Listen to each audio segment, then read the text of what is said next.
Moon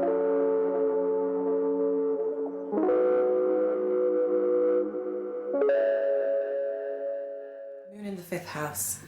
Okay, with your moon in the house of love and creativity and children, you're likely to have a strong affinity with kids. You'll probably get on with them really well because you yourself are a big kid at heart. It might be that you choose a teaching profession or some sort of area where you end up working with kids, or you might end up volunteering or maybe even donating money to some sort of charity that takes care of like kids who are experiencing difficulties or who've had bad childhoods.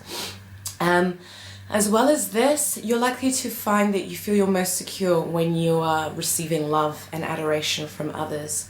And love could be a very big thing in your life. Obviously, it's a big thing in all of our lives. But in terms of your love life, you might be prone to skip from one person to another and not really take a break from yourself.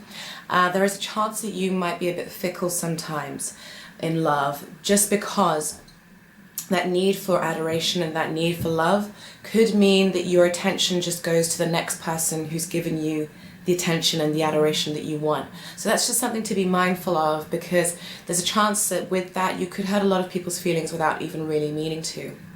There is a chance that possibly family could interfere in your relationships with your lovers, if it's kind of afflicted.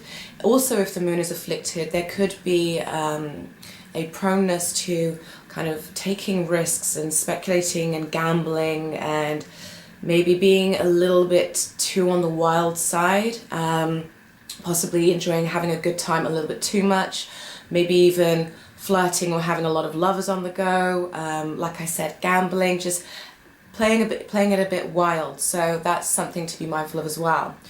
The other thing that you have with the moon in the 5th house is you have a love for creativity. So you're probably drawn towards making stuff, creating stuff, and that's a really positive outlet for you. And I would say, really, if anything, make sure you cultivate hobbies that you really enjoy. You might even work that into what you do with your life, your career.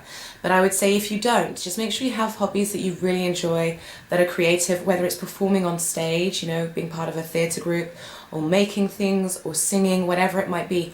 Because then that way you're able to not only express your talents and do something you enjoy, but you can also get positive feedback from others, and you can get some of that adoration that you so badly want sometimes, but you can get it in a healthier way.